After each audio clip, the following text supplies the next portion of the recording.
नमस्कार, स्वागत है आपका बीटीवी न्यूज में। आपके साथ मैं हूं सना और आइए खबरों की शुरुआत से पहले एक नजर डाल लेते हैं इस वक्त की हेडलाइंस पर। जिला निर्वाचन अधिकारी सौरभ कुमार सुमन की मौजूदगी में जवाहरलाल नेहरू कृषि विश्वविद्यालय में हुई मतगणना की मॉक ड्रिल। गणना पर्यवेक्षक, गणना सहायक और माइक्रो ऑब्जर्वर्स हुए शामिल।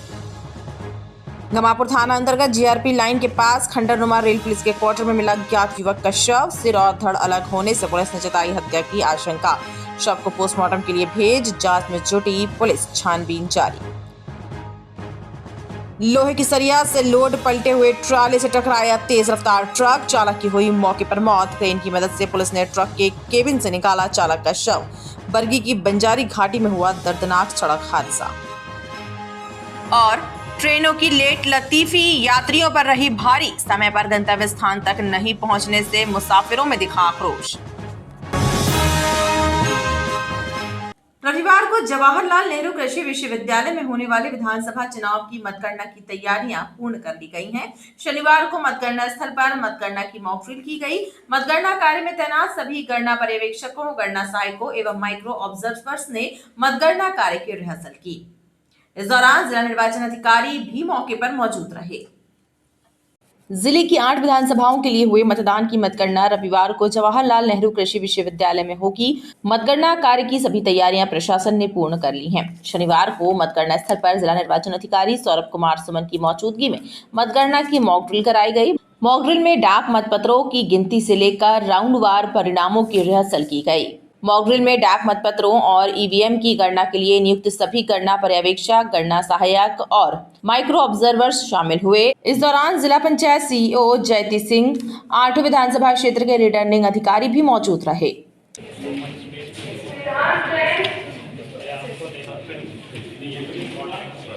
मतगणना की जो संपूर्ण तैयारी है उसको लगभग अंतिम रूप दे दिया गया है। थोड़े बहुत जो अब फाइनल टचेस देने हैं वो हम लोग दे रहे हैं। सुरक्षा व्यवस्था भी चाक चौबंद है और जैसा आप लोगों ने भी भ्रमण करके देखा, पर्याप्त स्पेस है। कमरों में भी पर्याप्त जगह दी गई है। जहाँ थोड़ा बहुत स्पेस क्रैम्प्ड हो रहा है वहाँ भी व्यवस्था वायर मेश थोड़ा चेंज करके हम लोग उसको भी ठीक कर रहे हैं। तो मेरे हिसाब से शांतिपूर्ण तरीके से और अच्छी गति से हम लोग मतगणना कर पाएंगे। अधिकतम 18 राउंड में होना है। 16, 17, 18 यही 3 राउंड हैं। लगभग इक्वलाइज रखने की कोशिश की गई है कि सभी विधानसभाओं का साथ साथ ही मतगणना का कार्य समाप्त हो जाए। और पोस्टल बैलेट के लिए भी 500 प्रति टेबल के मान से टेबल्स लगाई गई हैं, तो वो भी हम लोग समय रहते उसकी भी पूर्ति कर लें। आज यहाँ मॉक ड्रिल करा जा रहा है जिसमें जो हमारा पूरा एचआर है उनको हम लोग व्यवस्था के संबंध में एंट्री, एग्जिट, पार्किंग, उनके जो एसओपी है उसके बारे में पूरी जानकारी देंगे। और कल जैसे हमें पता है कल हमारी मतगणना शुरू होगी। सारी विधानसभा के अलग अलग रूम बने हुए हैं जिसमें संबंधित टीम बैठेगी और मतगणना का कार्य करेगी। हम लोग 2 राउंड ऑफ प्रशिक्षण ऑलरेडी दे चुके हैं। आज हैंड्स ऑन प्रशिक्षण है जहाँ कमरे में बैठकर जहाँ पर कल मतगणना होगी उसका भी प्रशिक्षण दिया जा रहा है आज। देखिए, कल मतगणना है और कल काउंटिंग डे पे संपूर्ण व्यवस्था लगाई गई है। इसे 3 टियर में लगाया गया है जिसमें सीएपीएफ है, एसएएफ है और जो परिसर और के आसपास का मैनेजमेंट है वो जिला बल कर रहा है। और कल क्योंकि ओवरऑल पूरी व्यवस्था देखी जानी है तो उसमें गेट नंबर 1 जो एग्रीकल्चर यूनिवर्सिटी का है वो बंद रहेगा।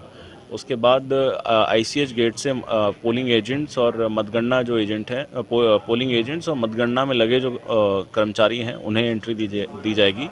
उसके बगल वाले गेट से मीडिया और फूड की जो गाड़ियां हैं उन्हें एंट्री दी जाएगी। और ऑफिसर्स, ऑब्जर्वर्स और अन्य जो लोग हैं उनके लिए जो गेट नंबर 3 जिसे कहते हैं, जो मेन गेट है काउंटिंग सेंटर के पास, वहाँ से एंट्री दी जाएगी। इसमें हमने पर्याप्त बल लगाया है जिसमें करीब 500 का बल जिले से लगाया गया है और एक्स्ट्रा बल भी डिप्लॉय किया गया है।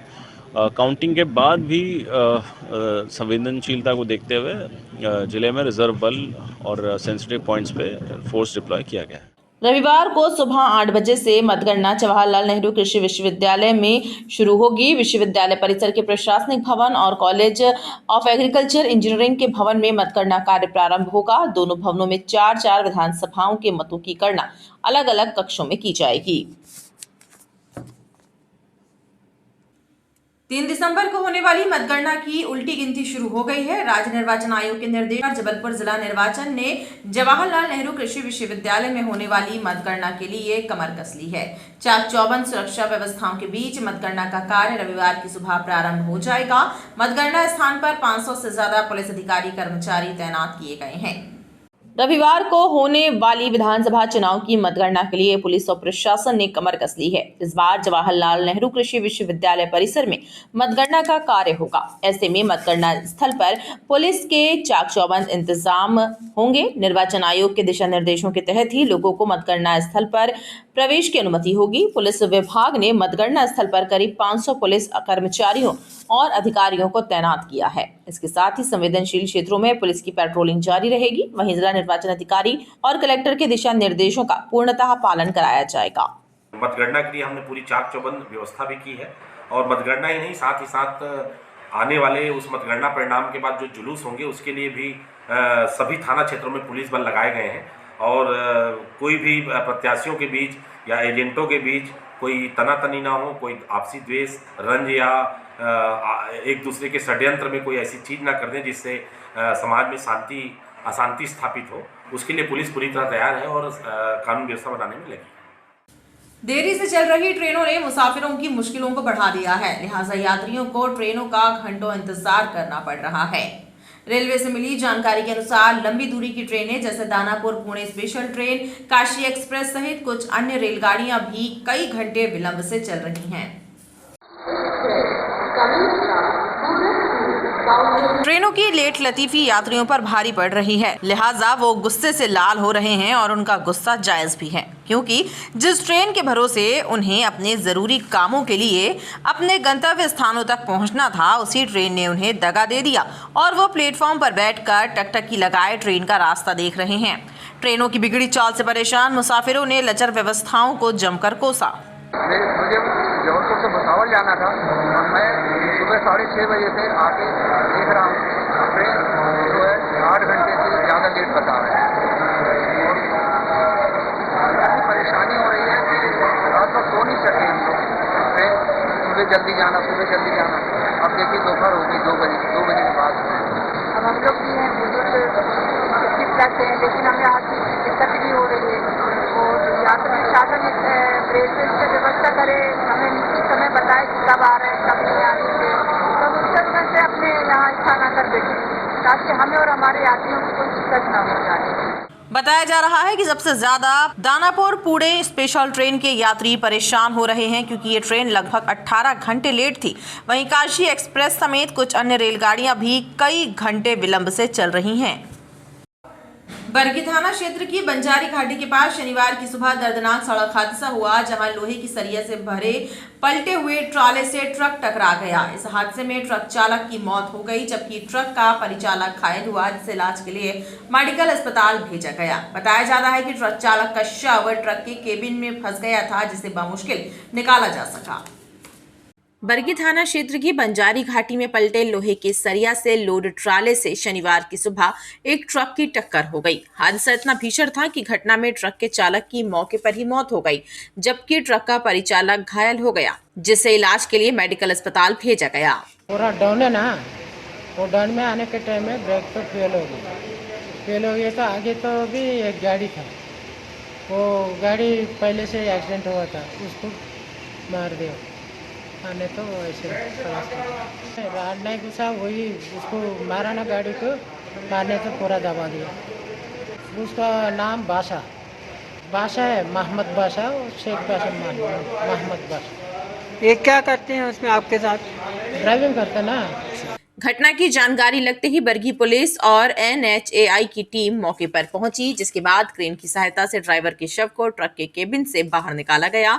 जानकारी के मुताबिक तड़के लोहे के सरिये से लोड एक ट्राला बंजारी घाटी पर पलट गया था। इसी ट्राले के पीछे आ रहा दूसरा ट्रक तेज रफ्तार से लोहे की सरिया से लोड ट्राले में जा घुसा। इस घटना में मृत हुए ट्रक चालक का नाम शेख अहमद बासा बताया जा रहा है, जो आंध्र प्रदेश गोदावरी का रहने वाला है, और घटना में घायल क्लीनर का नाम राघव राज है।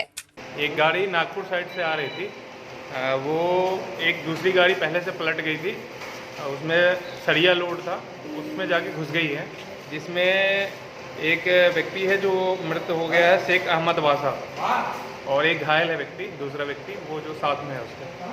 यही घटना हुई। ये रहने वाले हैं आंध्र प्रदेश के ईस्ट गोदावरी जिले के हैं जो मृतक है।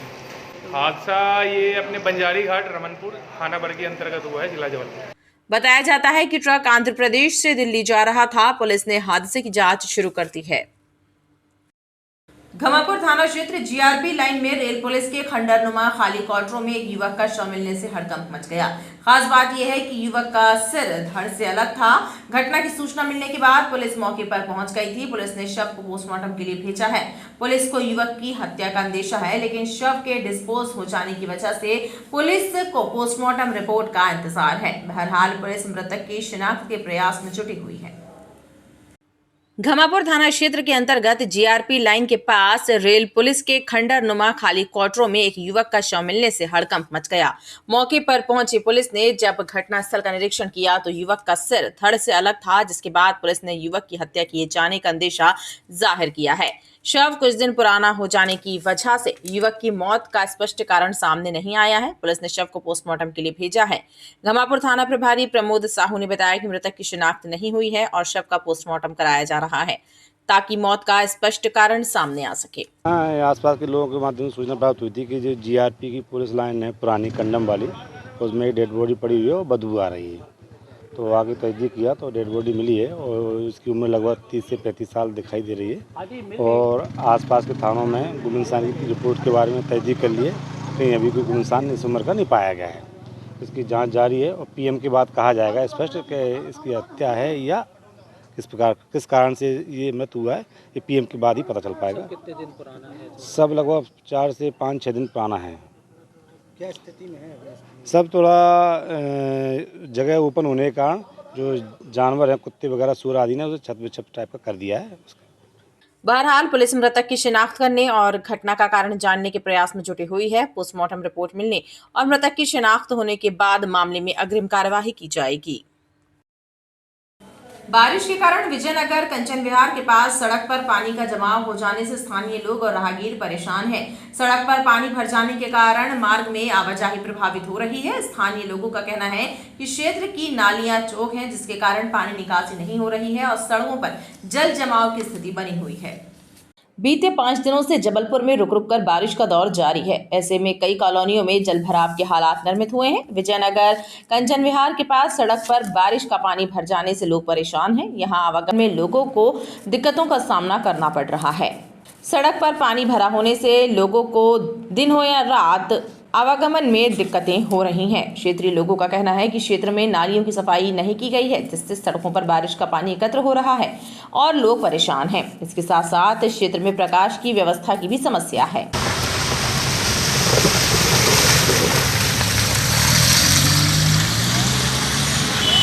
ये कंचन विहार क्षेत्र में हम देखते हैं अक्सर यहाँ पे इतना पानी भरा रहता है नालियों से, और ये यहाँ के नालों इतने चौक हैं। यहाँ बच्चे सुबह सुबह स्कूल के लिए निकलते हैं, पानी भरा रहता है, इतना गंदा पानी, लोग गिर भी जाते हैं। बुजुर्ग लोग घूमने निकलते हैं, वो भी बेचारे गिर जाते हैं। मतलब रात के समय लाइट भी गोल रहती है और यहाँ पानी भरा रहता है, कोई अनहोनी घटना ना हो। मेरा एक निवेदन है यहाँ के जो पार्षद महोदय हैं, यहाँ के विधायक जी हैं, कि इस पर विशेष ध्यान दें और कोई अनहोनी घटना ना हो। हम चाहते हैं कि भाई यहाँ के जो प्रतिनिधि हैं, चाहे नगर निगम अधिकारी हों, चाहे तुम्हारे पार्षद जी हों, विधायक जी हों, कि इस पर यहाँ के इस क्षेत्र का विशेष ध्यान दें कि जो गड्ढे, बड़े बड़े गड्ढे हैं, उसको भरा जाए और जो नाली है जो भरी हुई हैं, चौक हैं, उसको सही किया जाए। स्थानीय जनता ने नगर निगम प्रशासन से इस ओर ध्यान देने और समस्या का समाधान करने की मांग की है। बारिश के चलते एक तरफ जनजीवन प्रभावित हुआ तो वहीं बेमौसम बारिश से सबसे ज्यादा परेशान किसान हैं। खेत में कटी धान की फसल बारिश के चलते खराब हुई है। किसानों का कहना है कि प्रशासन ने धान खरीदी कार्य में देरी कर दी, तो वहीं अब भी कई क्षेत्रों में किसानों को धान खरीदी केंद्रों की जानकारी नहीं है, जिससे किसान परेशान हैं। बारिश के चलते एक तरफ जनजीवन प्रभावित हुआ तो वहीं खेतों में कटी पड़ी किसानों की धान को भी काफी नुकसान पहुंचा है, जिससे किसान परेशान हैं। किसानों का कहना है कि शासन प्रशासन ने समय पर धान की खरीदी शुरू नहीं की। अगर प्रशासन समय पर खरीदी कार्य शुरू कराया होता तो बेमौसम की बारिश से किसानों की धान की फसल बर्बाद नहीं होती। धान खरीदी का कार्य शुरू होने के बाद भी किसान परेशान हैं, क्योंकि कई क्षेत्रों में खरीदी कार्य शुरू नहीं हुआ है और किसानों को खरीदी केंद्रों की जानकारी नहीं है। प्रदेश में अभी तक और पाटन विधानसभा के अंतर्गत धान की खरीदी चालू नहीं हुई है और किसान परेशान है। वो अपनी जो बेबसी किसको दिखाए और कहां लेके जाए किसान। जैसे अन्य राज्यों की तरह मध्य प्रदेश और छत्तीसगढ़ और दूसरे राज्यों पंजाब में खरीदी हो रही है, डायरेक्ट खेत से के मंडी के अंदर जाना चाहिए थी धान और तुरंत उनको रजिस्ट्रेशन पे चढ़ना चाहिए थी। उसी आधार पे मध्य प्रदेश में खरीदी होना चाहिए। वहीं दूसरी ओर कृषि विभाग के अधिकारियों का कहना है कि बारिश से खेत में कटी पड़ी धान प्रभावित हुई है, लेकिन खड़ी फसल को ज्यादा नुकसान नहीं हुआ है। विभाग के पास भी फसल खराब होने की शिकायतें नहीं आई हैं। धान की जो खड़ी फसल में उसमें किसी तरीके का कोई नुकसान नहीं है, मगर अगर खलिहान में रखी फसल है तो थोड़ा बहुत पानी भरने से नुकसान हो सकता है। मगर आजकल देखने में आ रहा है कि सभी किसान हार्वेस्टर से कटाई करते हैं, तो हार्वेस्टर से कटाई के कारण साथ ही उसकी थ्रेसिंग भी हो जाती है, तो खलिहान वाला सिस्टम धीरे धीरे ख़त्म होता सा जा रहा है। और तो ऐसा कोई नुकसान की अभी कहीं से कुछ जानकारी भी प्राप्त नहीं हुई और नुकसान है भी नहीं। और जो अगर लगातार और पानी गिरता है या बारिश पानी के साथ साथ ओले वृष्टि होती तो उसका ज़रूर नुकसान होगा, क्योंकि गेहूं की बोनी हो चुकी है और मटर की बोनी हो चुकी है बहुत सारा, और मटर मंडियों में आने भी लगा है, तो मटर में ज़रूर नुकसान हो सकता है अगर ओला गिरा तो। बारिश से किसी प्रकार का कोई नुकसान नहीं है। बहरहाल मौसम साफ हुआ है, ऐसे में किसानों ने राहत की सांस ली है, लेकिन किसान धान खरीदी कार्य में तेजी लाने की मांग प्रशासन से कर रहे हैं। विश्व एड्स दिवस के उपलक्ष्य में नेताजी सुभाष चंद्र बोस मेडिकल कॉलेज अस्पताल के स्त्री रोग और प्रसूति विभाग में विभिन्न कार्यक्रमों का आयोजन किया गया। विभाग के चिकित्सकों और मेडिकल छात्रों ने एड्स जागरूकता पर पोस्टर प्रदर्शनी और नुक्कड़ नाटक जैसे आयोजन किए। साथ ही गर्भवती महिलाओं की गोद भराई की गई। इन आयोजनों के माध्यम से गर्भवती महिलाओं और आम लोगों को HIV संक्रमण से बचाव के लिए जागरूक किया गया। नेताजी सुभाष चंद्र बोस मेडिकल कॉलेज के स्त्री व प्रसूति रोग विभाग में आज विश्व एड्स दिवस के उपलक्ष्य में लेट्स कम्युनिटी लीड थीम को लेकर आज काफ़ी सारे आयोजन किए गए।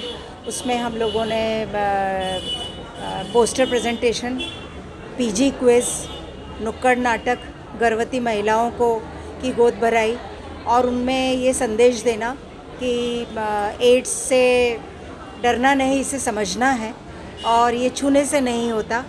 इसमें किसी बात को लेकर डरना नहीं है, उपचार पूरी तरह से कराना है। हर साल दुनिया भर के लोगों को HIV संक्रमण के प्रति जागरूक करने के लिए वर्ल्ड एड्स डे मनाया जाता है। विभिन्न कार्यक्रमों के माध्यम से लोगों को एड्स बीमारी के लक्षण और उसके उपचार की जानकारी दी जाती है।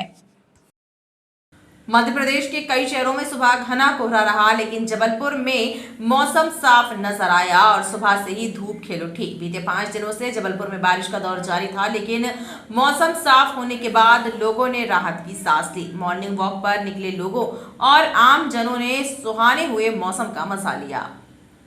MP में पश्चिम विक्षोभ के कारण बीते 6 दिनों से बारिश का दौर जारी था। शनिवार को प्रदेश के कई शहरों में घना कोहरा छाया रहा, लेकिन शनिवार को जबलपुर का मौसम पूरी तरह साफ नजर आया। आसमान पर धूप खिल उठने से लोगों ने राहत की सांस ली और मॉर्निंग वॉकर सहित आम लोगों ने सुहाने मौसम का लुत्फ उठाया। बीते 6 दिनों से जबलपुर में रुक रुक कर बारिश का दौर जारी था, जिससे लोगों की दिनचर्या प्रभावित हो रही थी। आज का मौसम तो आप देखोगे कि खिली खिली धूप निकली हुई है और काफ़ी लोगों को राहत मिल रही है, क्योंकि जब अगर मौसम ना हो और अचानक से अगर वो मौसम बदलाव हो, बारिश होने लगे, और आपने ये देखा होगा कि 24 घंटे बारिश का ये वो चल रहा है, तो लोग काफ़ी परेशान थे। इसमें मध्यम परिवार के लोग जो सुबह से निकलते हैं काम के लिए, अचानक मौसम बिगड़ने के कारण उन लोगों को काफ़ी परेशानी होती थी। लेकिन आज तो विपरीत है कि आज सामान्य मौसम हो गया है और धूप निकली हुई है, काफ़ी लोग खुश हैं, बहुत अच्छा लग रहा है। आज का मौसम बहुत अच्छा लग रहा है। आज धूप निकली हुई है, 3-4 दिन से, एक हफ्ते से बारिश हो रही थी जिसकी वजह से हम लोग बहुत परेशान थे, लेकिन आज धूप निकली हुई है तो बहुत अच्छा लग रहा है। सुहाना मौसम है, बहुत अच्छा मौसम है। अब 4-5 दिन से बहुत परेशान हो रहे थे, पानी और इस तरीके से बदली छाई हुई थी। हम लोग तो डेली मॉर्निंग वॉकर से हम लोग आते हैं, एक्सरसाइज करते हैं, सब प्रभावित हो रहा था, बिल्कुल स्वास्थ्य बिल्कुल ख़राब हो रहा था, सर्दी खांसी छींक बुखार ये सब चल रहा था। आज का जो मौसम है बड़ा ही सुहाना है, अच्छा लग रहा है, हम लोग बड़े आराम से घूम रहे हैं और मैं चाहूँगा भगवान ऐसे ही बनाए रखे मौसम, लोग बाग निकले, लोग बाग अपना काम करें। कई लोगों के काम प्रभावित होते थे, एक्सरसाइज हम लोगों की प्रॉपर नहीं हो पा रही थी क्योंकि निकलते थे पानी बरसने लगता था, तो उसमें बड़ी दिक्कत हो रही थी हम लोगों को। आज भगवान ने खोल दिया और मैं उस पर प्रार्थना करता हूँ कि ऐसे ही खुला रहे। बहुत बढ़िया। आज का मौसम कैसा है? सुहाना, बहुत सुहाना, बहुत शानदार मौसम आज का। मौसम वैज्ञानिकों की माने तो जबलपुर में बादल साफ हो गए हैं, ऐसे में सर्दी बढ़ने की संभावना है। बीते 24 घंटे में जबलपुर में 7.2 मिलीमीटर वर्षा रिकॉर्ड की गई, जबकि न्यूनतम तापमान सामान्य से 7 डिग्री सेल्सियस अधिक 18 डिग्री सेल्सियस दर्ज किया गया। खबरों का सिलसिला लगातार जारी रहेगा, आप देखते रहिए BTV न्यूज।